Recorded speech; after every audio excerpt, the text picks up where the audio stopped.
Assalamualaikum warahmatullahi wabarakatuh. Semangat pagi, berjumpa kembali dengan saya. Sebelum kita mengawali materi kali ini, alangkah baiknya bila kita berdoa terlebih dahulu menurut keyakinan dan agama masing-masing. Berdoa dimulai.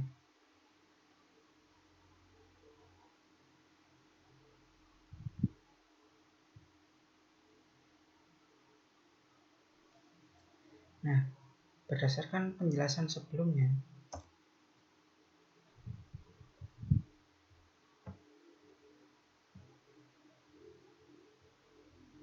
kita kemarin sudah melakukan pengenalan terhadap mata pelajaran perangkat pembangkit. Nah, salah satunya ialah materi mengenai energi. Kemarin sudah ada pengenalan singkat mengenai energi ini. Kali ini kita akan bahas lebih dalam lagi.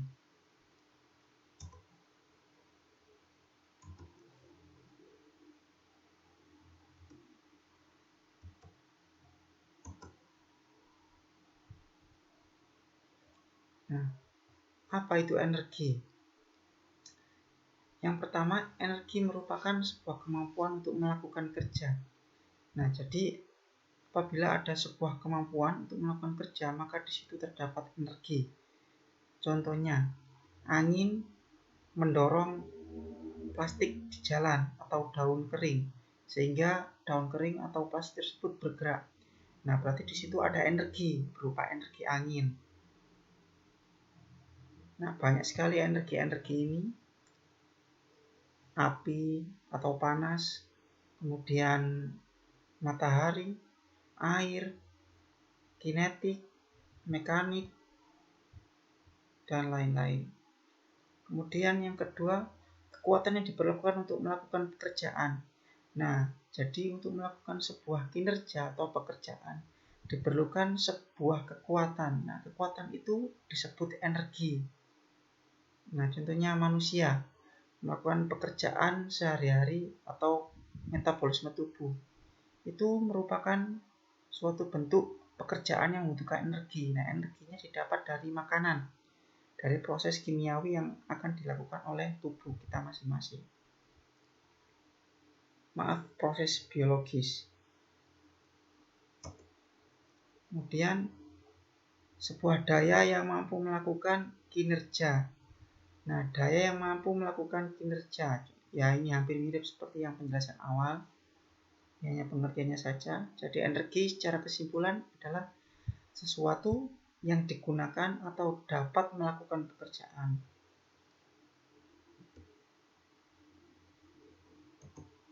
Nah, hukum kekekalan energi. Kemarin saya sudah menjelaskan bagaimana itu bunyi dari hukum kekekalan energi, bukan?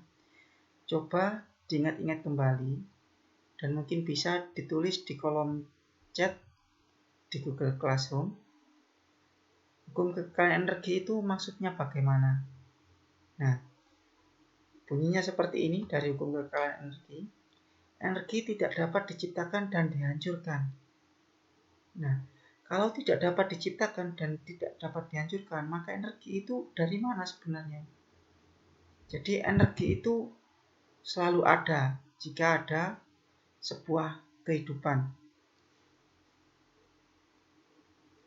Akan tetapi bentuknya saja yang berbeda-beda. Nah, maka dari itu energi itu dapat dirubah bentuknya, akan tetapi tidak bisa diciptakan maupun dihancurkan. Nah, dalam prosesnya untuk mengubah energi tersebut dari bentuk satu ke bentuk lain, akan terjadi yang namanya losis. Berarti efisiensinya tidak akan mungkin 100%. Contoh, dari energi mekanik dirubah menjadi energi listrik. Ini kan ada di mode generator.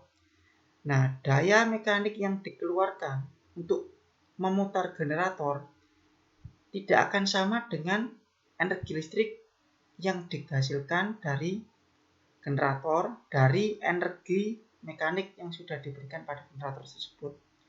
Karena diantaranya energi tersebut akan mungkin menjadi panas, menjadi angin. Nah, di situ maka disebut losis karena perubahannya tidak semuanya atau sepenuhnya menjadi energi listrik. tapi berubah dalam wujud energi lain.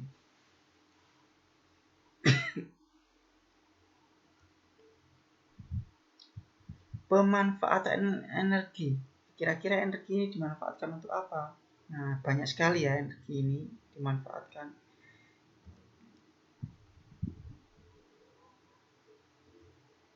Nah, faktor-faktor penting dari pemanfaatan sebuah energi yang pertama adalah efisiensi. Kemarin sekilas saya sudah menjelaskan, efisiensi itu merupakan faktor yang sangat krusial ya. Apabila dalam memanfaatkan energi kita lakukannya tidak secara efisiensi, maka sama saja kita tidak hemat dengan energi yang ada. Jadi pemakaian energi tersebut tidak bisa digunakan secara optimal.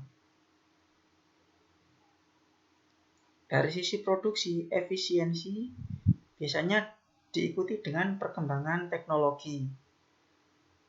Contohnya di PLTU. Ya, secara sederhana, PLTU itu memiliki komponen utama dan komponen bantu. PLTU mampu bekerja menggunakan komponen utama tanpa komponen bantu. Akan tetapi efisiensinya sangat rendah. Nah, ketika ada komponen bantunya, efisiensinya semakin tinggi. Maka dari itu efisiensi juga mengikuti dari perkembangan teknologi. Yang kedua, optimalisasi.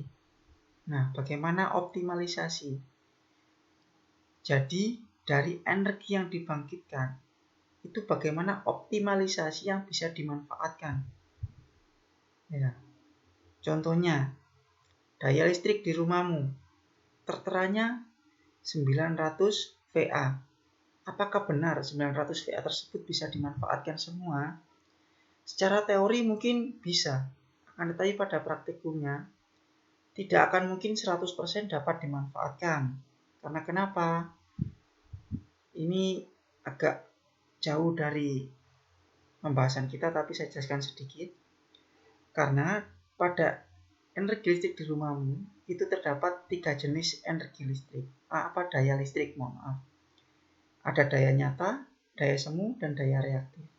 Daya nyata ialah daya yang dapat digunakan untuk mengoperasikan mesin listrik. Daya semu adalah daya yang diberikan oleh produsen dalam satuan VA. Nah, kenapa disebut semu? Karena tidak keseluruhan dapat dimanfaatkan. Daya reaktif ialah daya yang timbul atau daya sisa yang tidak bisa dimanfaatkan akibat adanya pembebanan dari mesin yang sudah diberikan energi listrik. Nah, jadi optimalisasi ini juga penting. Bagaimana kita memanfaatkan energi secara 100%. Dalam hal ini adalah energi listrik.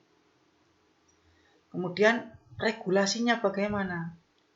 Penyalurannya bagaimana? Nah, penyaluran energi listrik dari pembangkit menuju konsumen tentu saja tidak semudah yang kita bayangkan. Di sana ada beberapa saluran, di antaranya ada SUTET, ada SUTUT, ada SUTR, ada SUTM, ada SKTM, ada SKTR. Nah, itu macam-macam, nanti juga ada fungsinya sendiri-sendiri. Kenapa kok dibuat demikian? Ada trafonya sendiri-sendiri. Trafo pun juga banyak hubungnya. Ada hubung bintang, ada hubung delta, ada hubung zigzag, ada star, input star, outputnya delta, ada inputnya delta, outputnya star, ada yang delta-delta, star-star. Nah, itu juga nanti akan mempengaruhi dari regulasi energi listrik yang disalurkan menuju konsumen. Kemudian ada emisi. Emisi ini juga sangat penting karena emisi merupakan hasil lain dari pembangkitan energi, misalnya pada PLTU. Hasil produk utama merupakan energi listrik, akan tetapi memiliki emisi lain, seperti misalnya gas dari uap, kemudian abu dari bahan bakar, itu juga emisi. Nah, bagaimana cara menanggulangi emisi atau memanfaatkan kembali emisi tersebut menjadi bahan-bahan yang dapat berguna agar tidak mencemari di lingkungan. Nah, jadi beberapa faktor yang bisa dilakukan atau dipelajari dari pemanfaatan energi ini meliputi 4, ada efisiensi, optimalisasi, regulasi, dan emisi. Nah, ini dasar ya.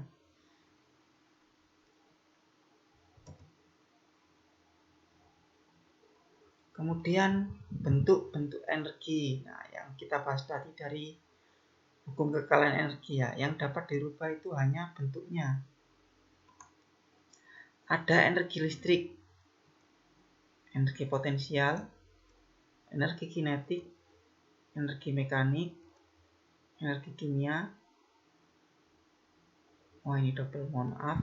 Ya, energi kimia dan ada banyak energi-energi yang lain. Nah, yang pertama energi listrik. Nah, untuk saat ini energi yang mempunyai fleksibilitas sangat tinggi adalah energi listrik. Karena kenapa? Dari energi listrik ini kita dapat mengubahnya dengan sangat fleksibel menjadi bentuk energi lain. Contoh, ketika kita ingin penerangan di rumah saat gelap. Nah, energi listrik ini sangat fleksibel untuk dirubah menjadi energi cahaya menggunakan lampu pijar atau lampu neon yang ada di rumahmu, contohnya seperti itu. Ya, kita ingin mengaduk semen, nah itu bisa menggunakan energi listrik. Caranya dikonversi terlebih dahulu menjadi energi mekanik melewati motor. Nah, jadi yang sangat fleksibilitas untuk saat ini ada energi listrik. Kemudian ada energi potensial. Nah, apa sih sebenarnya energi potensial itu? Energi potensial itu adalah energi suatu benda yang memiliki tekanan. Jadi berbentuk tekanan. Jadi contohnya seperti air. Air yang ditaruh di sebuah wadah, maka pada air tersebut memiliki energi potensial.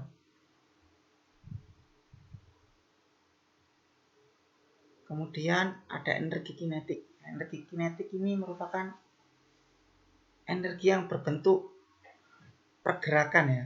Kalau potensial itu kayak diam, tapi kalau kinetik itu pergerakan. Nah, contohnya seperti angin yang bergerak itu merupakan energi kinetik. Nah, kemudian ada energi mekanik. Nah, energi mekanik sebenarnya merupakan gabungan dari energi potensial dan energi kinetik. Jadi sebuah benda yang memiliki energi potensial, kemudian benda tersebut mengalami atau terjadi pergerakan, maka pada benda tersebut timbul yang namanya energi mekanik. Energi mekanik ini kalau pada pembangkit itu dihasilkan oleh turbin. Jadi dari uap bertekanan itu nanti akan dikonversi menjadi energi mekanik melalui turbin. Kemudian dari turbin nantinya energi mekanik ini dikopel atau disalurkan menuju generator sehingga nanti generatornya berputar. Energi mekanik ini kemudian dikonversi menjadi energi listrik oleh generator. Seperti itu. Energi kimia ini banyak sekali ya. Contohnya seperti baterai kalau di pelajaran kita yang berhubungan dengan listrik. Baterai itu merupakan energi kimia yang kemudian dari energi kimia yang tersimpan kemudian diubah menjadi energi listrik. Ya, dalam tubuh kita juga ada energi kimia seperti makanan-makananmu yang kamu makan kemudian dicerna, itu merupakan proses kimiawi saat pencernaan.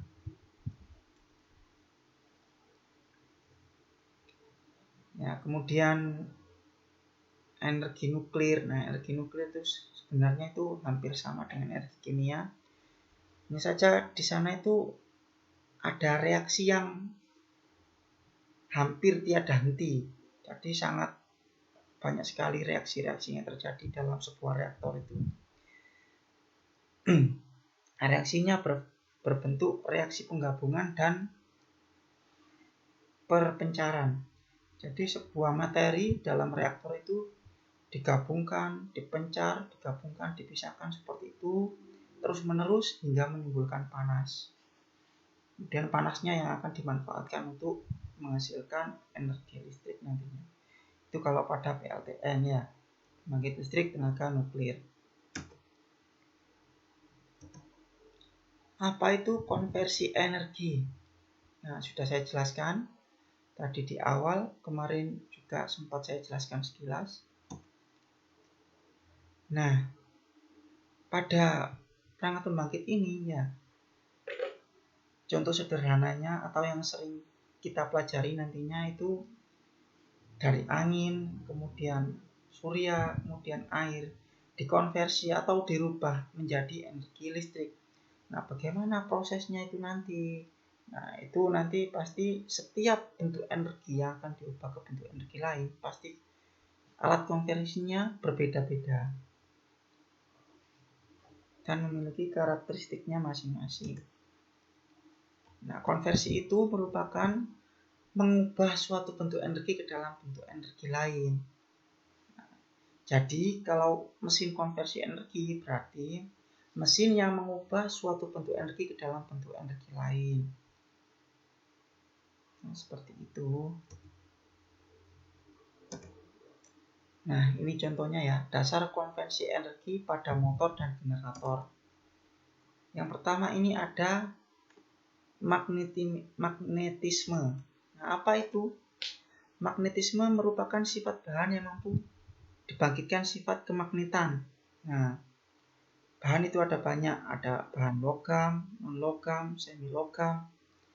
Nah, pada bahan logam itu juga nanti akan dibagi lagi menjadi bahan feromagnetik, non-feromagnetik, atau paramagnetik. Nah, di sini yang pertama magnetisme. Jadi pada motor atau generator, salah satu bahan yang digunakan untuk mengkonversi energi di dalamnya adalah memiliki sifat magnetisme atau sifat kemagnetan.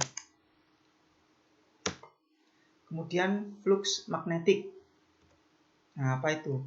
Flux magnetik adalah garis-garis gaya kemagnetan. Jadi dalam sebuah magnet itu pasti memiliki gaya-gaya atau memiliki garis-garis gaya pada kutub-kutub magnetnya, dari satu kutub menuju kutub satunya. Magnet itu kan ada dua kutub ya, ada kutub selatan, ada kutub utara. Dari utara ke selatan itu memiliki garis-garis gaya magnet. Nah, nantinya garis-garis gaya ini itu merupakan sebagian dasar dari konversi energi yang terjadi pada motor ataupun generator. Kemudian ada permeabilitas. Nah, apa itu? Permeabilitas adalah kemampuan suatu bahan untuk merespon atau menunjang terbentuknya medan magnet. Nah, jadi ada dua ya, yang tadi magnetisme dan juga permeabilitas. Kalau magnetisme itu bahan yang mampu dibangkitkan sifat kemagnetan. Kalau permeabilitas itu bahan yang digunakan untuk merespon atau menunjang terbentuknya medan magnet. Atau istilahnya itu penampung medan magnet.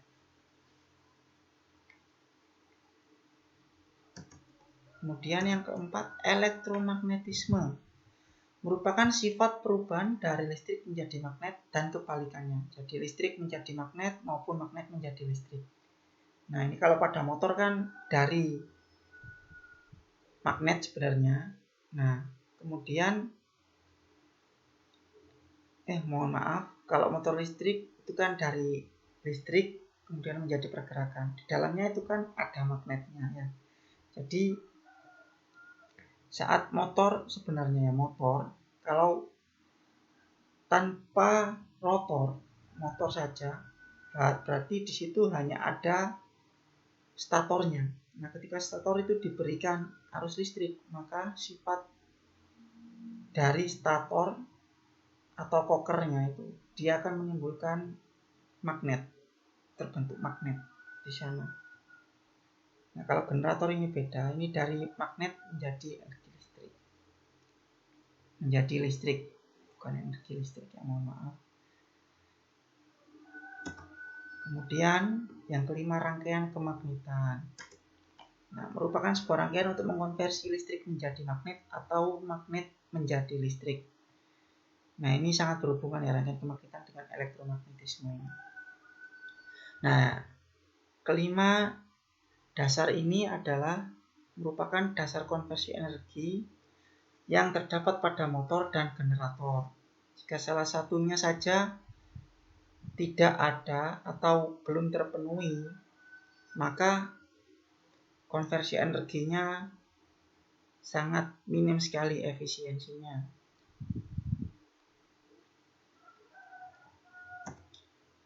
Selanjutnya, terima kasih. Nah, sekian untuk materi kali ini. Semoga ilmu yang saya sampaikan, yang saya bagikan ini bisa bermanfaat untuk kalian ke depannya. Tetap atuhi protokol kesehatan, jaga kesehatan kalian di rumah.